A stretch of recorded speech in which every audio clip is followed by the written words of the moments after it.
എല്ലാവർക്കും നമസ്കാരം. ഇന്ന് ഞാൻ വന്നിട്ടുള്ളത് ഒരു സിമ്പിൾ റെസിപ്പി ആയിട്ടാണ്. പപ്പായ കൊണ്ടുള്ള ഒരു തോരൻ്റെ റെസിപ്പി.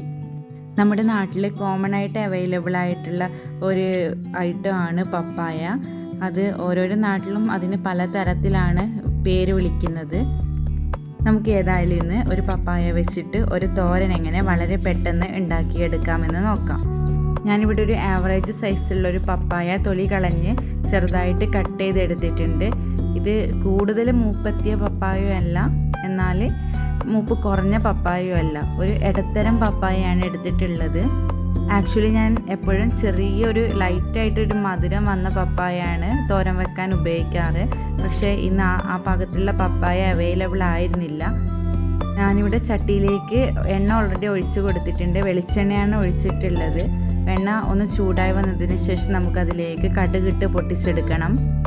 ഓയിൽ ചൂടായി വന്നിട്ടുണ്ട്. നമുക്കിതിലേക്ക് 1 സ്പൂൺ കടുകിട്ട് പൊട്ടിച്ചെടുക്കാം. ഇതിലേക്ക് കുറച്ച് കറിവേപ്പില ഇട്ട് കൊടുത്തിട്ടുണ്ട്. അതിൻ്റെ കൂടെ തന്നെ ഞാൻ കുറച്ച് വറ്റൽമുളക് കൂടെ ഇട്ട് കൊടുത്തിട്ടുണ്ട്. ഇനി ഇതിലേക്ക് കട്ട് ചെയ്തെടുത്ത് വെച്ചിരിക്കുന്ന പപ്പായയാണ് ഞാൻ ചേർത്ത് കൊടുക്കുന്നത്. പപ്പായ എത്ര തിന്നായിട്ട് കട്ട് ചെയ്തെടുക്കാൻ പറ്റുമോ അത്രയും തിന്നായിട്ട് തന്നെ കട്ട് ചെയ്തെടുക്കുന്നതായിരിക്കും നല്ലത്.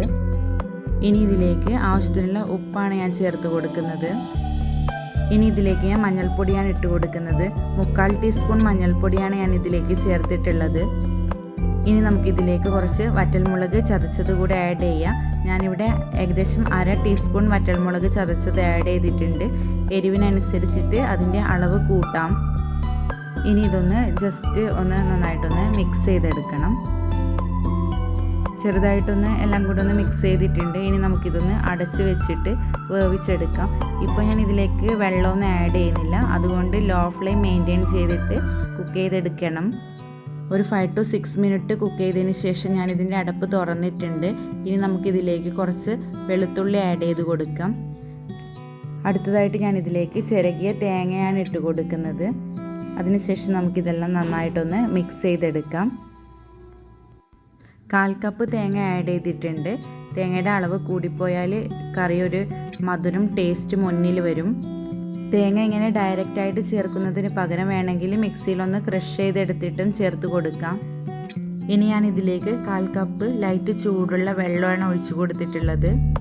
പച്ചവെള്ളം ഒഴിക്കരുത്. പച്ചവെള്ളം ഒഴിച്ചാൽ കറീൻ്റെ ടേസ്റ്റ് കുറയും. ബാക്കി കൂടി ഒന്ന് കംപ്ലീറ്റ് ആയിട്ട് കുക്ക് ചെയ്തെടുക്കാൻ വേണ്ടിയിട്ടാണ് ഞാൻ അത്രയും വെള്ളം ഒഴിച്ച് കൊടുത്തത്. ഞാൻ വീണ്ടും അടച്ച് വെച്ചിട്ട് ഒന്നും കൂടെ കുക്ക് ചെയ്തെടുക്കുന്നുണ്ട്. ഒരു 2 മിനിറ്റ് കൂടെ കുക്ക് ചെയ്തതിന് ശേഷം ഞാൻ അടപ്പ് തുറന്ന് മാറ്റിയിട്ടുണ്ട്. അങ്ങനെ നമ്മുടെ പപ്പായ തോരൻ ഓൾമോസ്റ്റ് റെഡിയായി വന്നിട്ടുണ്ട്. നമുക്ക് ഇതിൽ അധികം വന്നിട്ടുള്ള വെള്ളം കംപ്ലീറ്റ് ആയിട്ടൊന്ന് ഡ്രൈ ആക്കി എടുക്കാം. ഫ്ലെയിം ഒരു മീഡിയം ഫ്ലെയിമിൽ വെച്ചിട്ട് ഡ്രൈ ആക്കി എടുക്കാം. പപ്പായൊക്കെ നല്ലപോലെ കുക്കായി വന്നിട്ടുണ്ട്. നമ്മുടെ പപ്പായ തോരൻ ഇവിടെ റെഡിയായി. അങ്ങനെ റെസിപ്പി ഇഷ്ടപ്പെട്ടാൽ എല്ലാവരും ട്രൈ ചെയ്ത് നോക്കണം. അതുപോലെ തന്നെ വീഡിയോ ഇഷ്ടപ്പെട്ടാൽ ലൈക്ക് ചെയ്യണം, ഷെയർ ചെയ്യണം, ചാനൽ സബ്സ്ക്രൈബ് ചെയ്ത് സപ്പോർട്ട് ചെയ്യുകയും വേണം. നിങ്ങളുടെ സപ്പോർട്ട് എപ്പോഴും പ്രതീക്ഷിക്കുന്നു. Thanks for watching.